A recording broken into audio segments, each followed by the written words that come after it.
1977 میں ایک جلسہ ہوا تھا اسی گاؤں میں،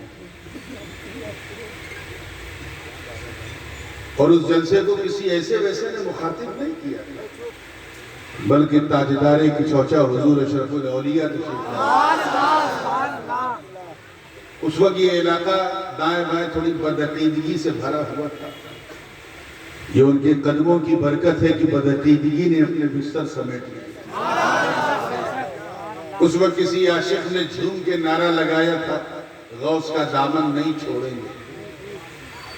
تو بدعقیدوں کی بدعقیدگی اپنی انتہا پہ پہنچ گئی، بوال مچ گیا، حالات بے قابو ہو گئے۔ دوسرے لوگ ہوتے تو گھبرا جاتے، ڈر جاتے، بھوئے کے شکار ہو گئے،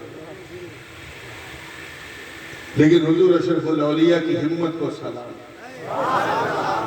آپ نے فرمایا اس نے میرے دادا کے نعرے کو جو ہے شرک کہا، بدعت کہا ہے نا۔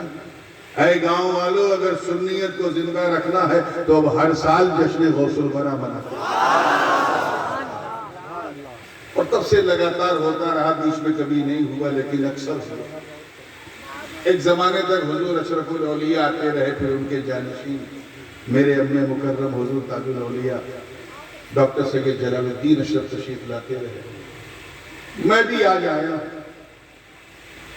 اور مجھے بھی معلوم ہے کہ کس بوڑھی رات میں کس جوانی کے ساتھ بات کرنی ہے۔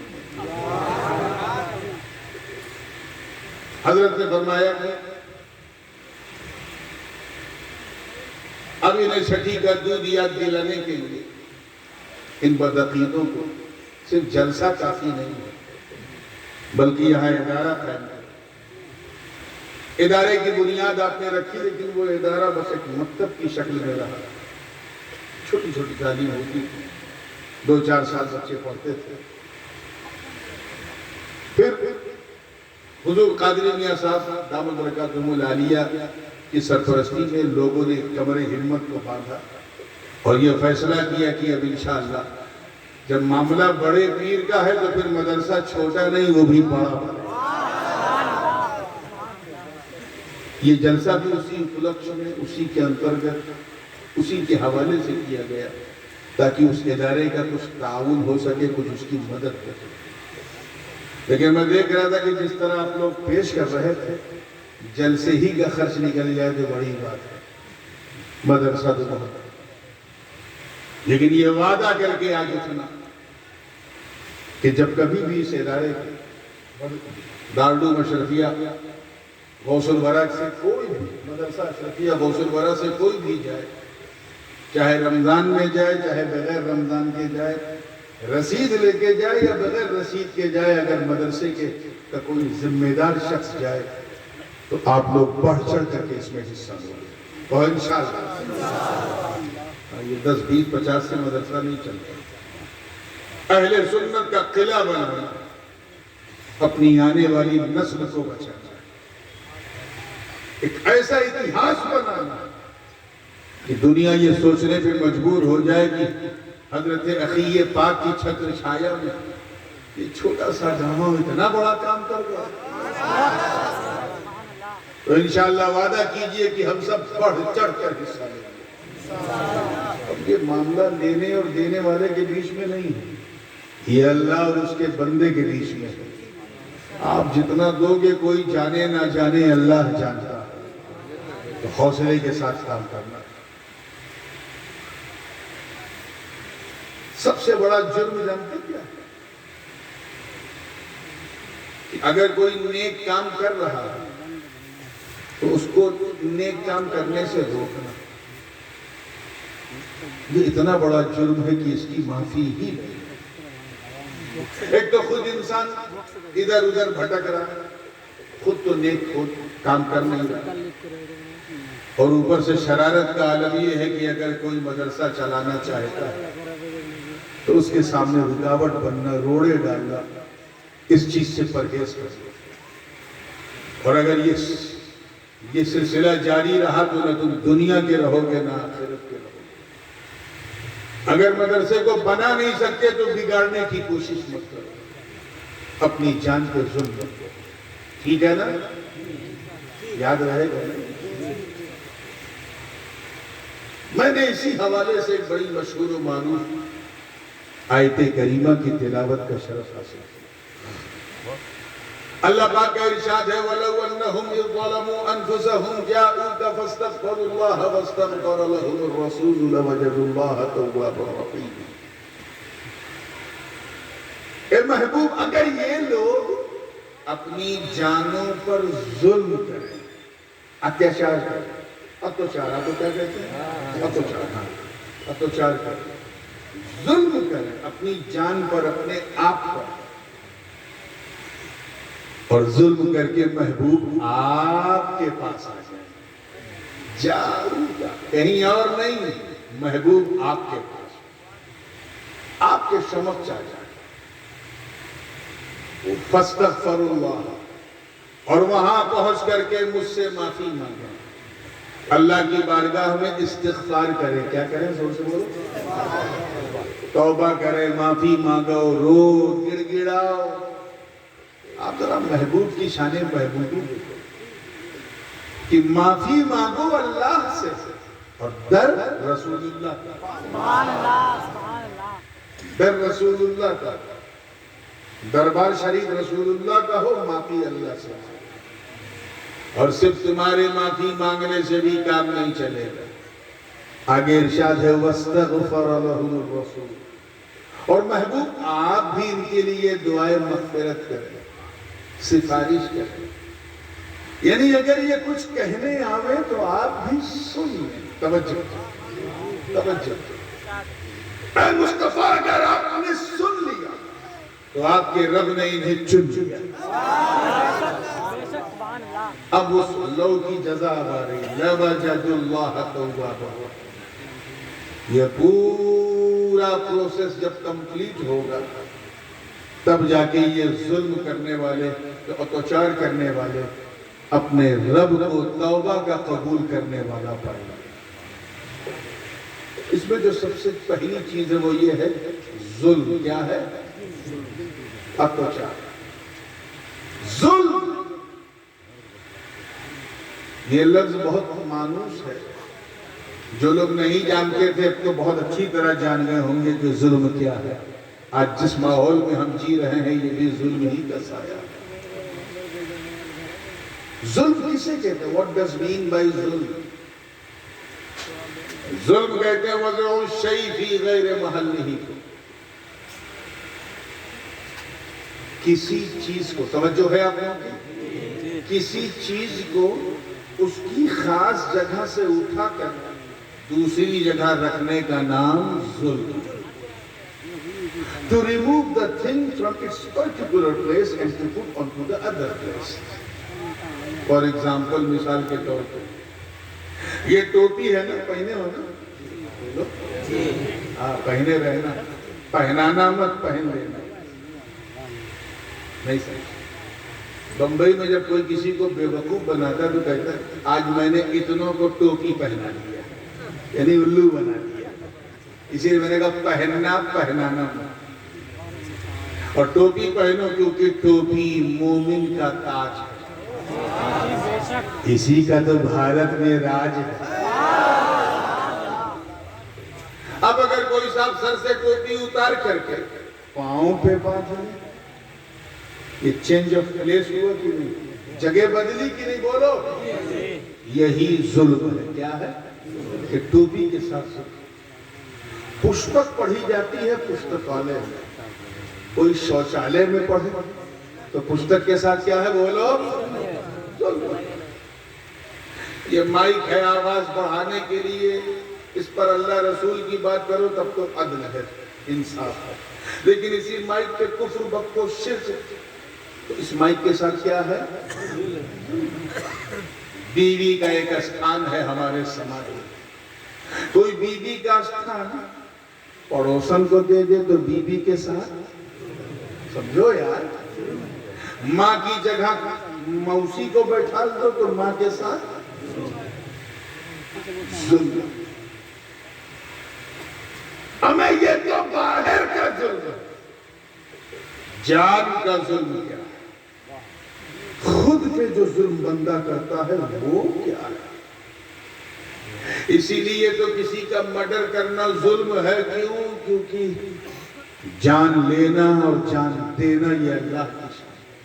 وہ یحیی و یمیت. تم نے کر کے سنو.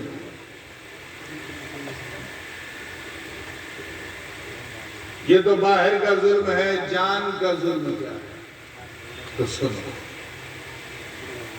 اللہ نے ساری دنیا بنائی انسان کے لیے. کس کے لیے؟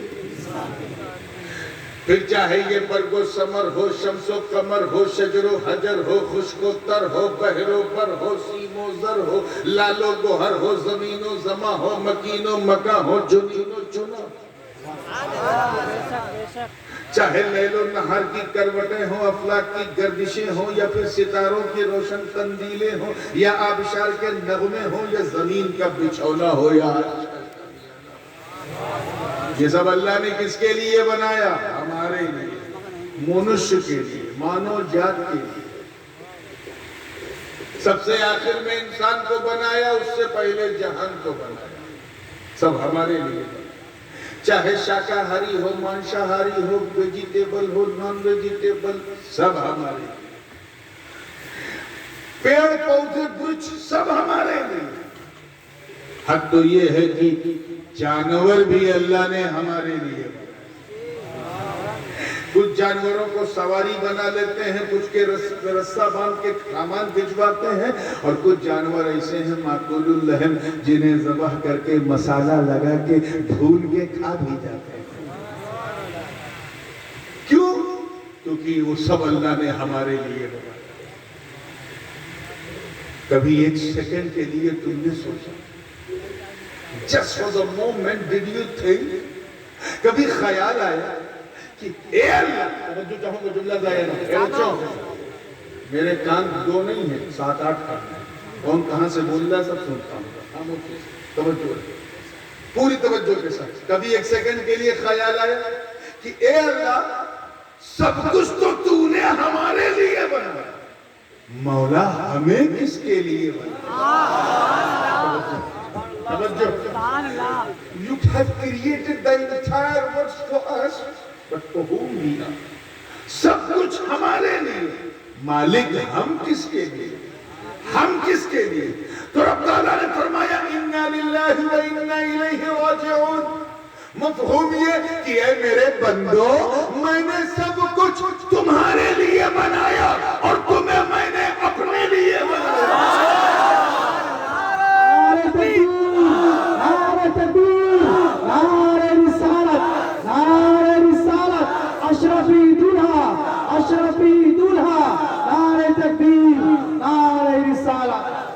اور اس لیے بنایا تاکہ تم میری عبادت کرو. وَمَا خَلَقْتُ الْجِنَّ وَالْإِنسَ إِلَّا لِيَعْبُدُونَ. So the reason of creation، ہمیں پیدا کرنے کا، ہماری رچنا کرنے کا جو سب سے مہتو اور جو اپدیش تھا وہ یہ تھا کہ ہم اس کی پوجا کریں، اسی کی وندنا کریں، اسی کی شرਧا رکھیں، اسی کو اپنا مالک مانیں. اب اگر ہم اس کی بنائی زمین پہ چلیں، اس کے سورج سے پرکاش لیں اور اس کے لیے سجدہ نہ کریں تو ہم نے اپنی جان پہ ظلم. اللہ کی بنائی ہوئی سبزیوں کو ہم کھائیں اور نماز نہ پڑھیں تو ہم نے اپنی جان پہ ظلم. We have operated ourselves. اپنی جان پہ ہم نے ظلم. ہم اللہ کی بنائی ہوئی نعمتوں سے فائدہ لیں. زمین کے اندر جو خنیج ہے، چاہے ٹائٹینم ہو، پلیٹینم ہو، گولڈ ہو، سلور ہو، ڈیزل ہو، پیٹرول ہو، چاہے گھاسلیٹ ہو یا دریا کی پاپلیٹ ہو یا صبح کا آملیٹ ہو یا بچوں کی چاکلیٹ ہو. اب اتنی رات ہو گئی، ہنساؤں گا نہیں تو سناؤں گا کیا؟ یہ سب اللہ نے ہمارے لیے بنایا. سب اپنا کام کر رہے ہیں، اپنی ڈیوٹی سب نبھا رہے ہیں. ہم اپنی ڈیوٹی بھول گئے. ہم نے اپنی جان پہ ظلم کیا. سورج چمکنے سے انکار نہیں کرتا، چاند چاندنی پھیلانے سے انکار نہیں کرتا، ستارے چمکنے سے انکار نہیں کرتے، زمین سبزہ اگانے سے انکار نہیں کرتے. سب اپنا کام کر رہے ہیں، ہم اپنا کام بھول گئے. ہم بھول گئے کہ ہم آئے تھے صرف اللہ کے لیے، اللہ کو راضی کرنے کے لیے، اسی کو پسند کرنے کے لیے، اسی کی رضا میں زندگی گزارنے کے لیے۔ مگر ہمارا عالم کیا ہے؟ فجر کی اذان دی جا رہی اور ہم چادر تانے سو رہے ہیں۔ کتنا ظلم کیا ہم نے اپنے اوپر۔ ظہر کے وقت مارکیٹ میں گھوم رہے ہیں، عصر کے وقت کہیں کھیلا کھیل رہے ہیں، مغرب کے وقت چائے بیٹھ کے پی رہے ہیں ہوٹل میں، عشاء کے وقت لڑکوں کے ساتھ گپیں لگا رہے ہیں۔ ہم نے اپنی جان پہ ظلم کیا۔ شریر میں اتنی طاقت ہے کہ کسی کو مار دیں تو کولکتہ سے پہلے علاج نہیں ہوگا، پھر بھی روزہ نہیں رکھا، ہم نے اپنی جان پہ ظلم کیا۔ پاسپورٹ پہ ہالینڈ، تھائی لینڈ، نہ جانے کتنے لینڈ کے ویزے ہیں، لیکن حج نہیں کیا، ہم نے اپنی جان پہ ظلم کیا۔ پیسہ اتنا ہے کہ آیکر وبھاگ پریشان ہے، پھر بھی زکوٰۃ نہیں دیتے، ہم نے اپنی جان پر ظلم کیا۔ ہم اپنا گھر تو اچھا بنا لیتے ہیں، اپنے رب کا گھر مسجد نہیں بنا پاتے، ہم نے اپنی جان پر ظلم کیا۔ ہم نے گناہ دیکھ کر اپنی جان آنکھوں سے اپنی جان پر ظلم کیا، گالی دے کر منہ سے اپنی جان پر ظلم کیا، حرام کھا کر اپنی جان پر ظلم کیا، حرام بول کر اپنی جان پر ظلم کیا۔ ہمارے دل و دماغ سے یہ نکل چکا تھا کہ اللہ ہمیں دیکھ رہا ہے۔ Unfortunately we have forgotten that Allah is watching us۔ وہ ہمیں دیکھ رہا ہے، ہم بھول گئے۔ شراب کی بوتل کو ہاتھ لگا کر ٹھٹھے مارنے والوں، اب کتنا اتیاچار کرو گے؟ آپ کو کوئی ادھیکار نہیں ہے یہ کہنے کا کہ یہ سرکار ہم پر اتیاچار کرتے ہیں، یہ گورنمنٹ ہم پر اتیاچار کرتے ہیں، یہ ہمارے مول ادھیکاروں کو ہنن کرتے ہیں، یہ کہنے کا کوئی ادھیکار تمہیں نہیں ہے، کیونکہ سب سے زیادہ اتیاچار تم خود اپنے اوپر کرتے، اپنی جان پہ کرتے ہو۔ تم نے ایک سیکنڈ کے لیے سوچا نہیں تم کیسے مسلمان ہو؟ مسلمان تو اسے کہتے ہیں جو کبھی جھوٹ نہ بولے، تم نے جھوٹ بول کر جان کا ظلم کیا۔ مسلمان اسے کہتے ہیں جو کسی کو دھوکہ نہ دے، تم نے دھوکہ دے کے جان کا ظلم کیا۔ مسلمان اسے کہتے ہیں جو کسی مہیلا سے ناجائز سمبند نہ رکھے، تم نے رکھ کر کے اپنی جان پہ ظلم کیا۔ مسلمان اسے کہتے ہیں جو اپنے ماں باپ کی سیوا کرے، ان کے قدموں میں جنت دیکھے، تم نے سیوا نہ کی، نہ میوہ دی، تم نے اپنی جان پہ ظلم کیا۔ کس منہ سے تم کہتے ہو کہ ہم نبی کے امت ہیں، جب خود بھول گئے کہ اللہ ہمیں دیکھ رہا؟ اللہ کا خوف ہمارے دل سے نکل چکا۔ یاد رکھنا، خوف سمجھے، بھوئے، ڈر، سمجھ میں آئے؟ انسان جس سے جتنا ڈرتا ہے اتنا دور بھاگتا ہے۔ توجہ چاہوں گا سنو۔ ہاں، کہیں جا رہے تھے، سامنے ٹائیگر آ گیا، دیکھا تو گھبرا گیا، ڈر کے مارے بھاگے۔ سانپ دکھ گیا، شرپ، ڈر کے مارے بھاگے۔ آگ دکھ گئی، اگنی، ڈر کے مارے بھاگے۔ انسان جس سے ڈرتا ہے اس سے دور بھاگتا ہے۔ بھاگتا ہے کہ نہیں؟ بولو زور سے۔ جس سے ڈرتا ہے، توجہ چاہوں گا، اس سے دور بھاگتا ہے، دور بھاگتا ہے۔ لیکن اللہ کا بھائے، اس کا خوف اور اس کا ڈر ایسا ہے کہ اللہ سے بندہ جتنا زیادہ ڈرتا ہے اتنا اللہ کے قریب ہو جاتا ہے، اتنا اللہ سے نزدیک ہو جاتا ہے۔ تو اللہ سے نزدیک ہونا ہے تو اس سے ڈرنا شروع کر دو، اسی سے ڈرنا شروع کر دو۔ تم جتنا ڈرتے جاؤ گے اتنا قریب ہوتے جاؤ گے۔ لیکن تم نے اللہ سے نہیں، بندوں سے ڈرنا شروع کر دیا۔ تم نے، تمہارا ایمان اتنا کمزور ہو گیا کہ ٹاپ ٹو باٹم تم نے اپنی جان پر ظلم کر رکھا۔ مدرسہ بنا نہیں سکتے تو بننے سے روکنے کا ٹھیکہ لے رہے. مسجد میں اینٹ نہیں لگا سکتے تو دوسرا نہ لگا. ارے تم سے بہت ظالم کوئی نہیں ہے یار سماج میں. ہمارے معاشرے میں خود نیکی نہیں کرتے تو دوسرے کو بھی کرنے سے روکتے. کس خیال میں ڈوبے ہو. یاد رکھنا حضرت خواجہ اویس قرنی رضی اللہ تعالیٰ عنہ جنگل میں عبادت کر رہے اور ان کی بکریاں آرام سے گھاس چر رہی اور ایک بھیڑیا سمجھے لکڑ پگھا. انگریزی میں بولوں تو ہائینا. بات سمجھ میں آئی نا. ہائینا شیر جب شکار کر لیتا ہے تو بعد میں اس کا بچہ کچھ کھانے جو جاتا وہی بھیڑیا جو ہے گردن گھما کے خواجہ اویس قرنی کی بکریوں کی رکشا کرتا حفاظت کرتا. ارے یار شیر ہوتا تو میں یقین کر لیتا کیونکہ شیر درندہ ضرور ہے مگر ذرا دل والا ہے, غیرت مند ہوتا. اگر شیر پیٹ بھر کے کھا لے اور اس کے سامنے بکری دکھ جائے تو منہ بھی نہیں لگائے گا کیونکہ پیٹ بھرا ہوا ہے. اور یہ میں سنی سنائی بات نہیں کر رہا ہوں, مجھے ذاتی تجربہ ہے. If you feed the lion properly, you can walk with the lion. اگر آپ نے شیر کو قاعدے سے کھلا پلا دیا تو آپ شیر کے ساتھ ٹہل گھوم سکتے ہیں.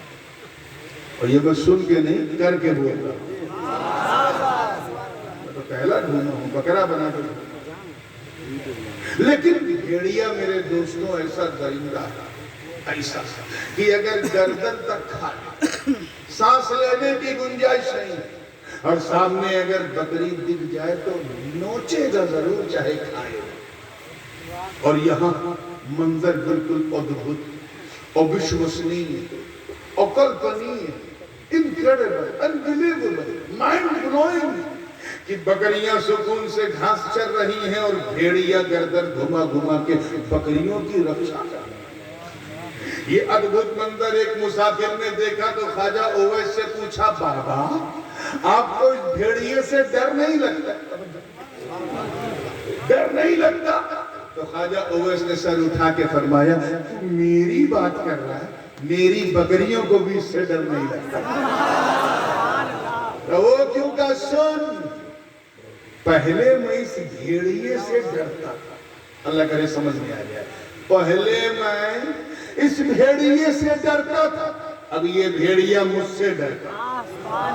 تو وہ کیوں کہ سن, جب تک میں اللہ سے نہیں ڈرتا تھا اس بھیڑیے سے ڈرتا تھا, جب سے میں اللہ سے ڈرنے لگا یہ بھیڑیا مجھ سے ڈرتا.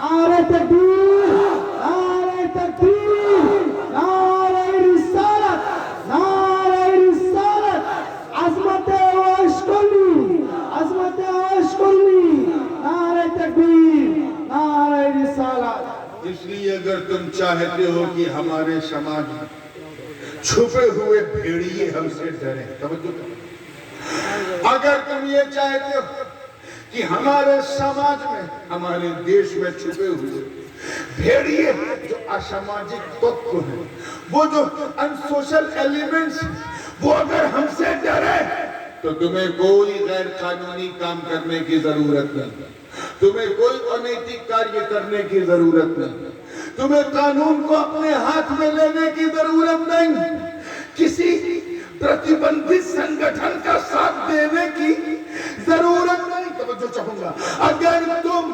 خدا کے دشمنوں کو, شتروؤں کو ڈرانا چاہتے ہو تو بس اللہ سے ڈرنا شروع کرو. تم اللہ سے ڈرو گے, اللہ کے شترو تم سے ڈریں گے. اور اگر نہ کیا تو تم سے بڑا اتچاری کوئی نہیں, تم سے بڑا ظالم کوئی نہیں.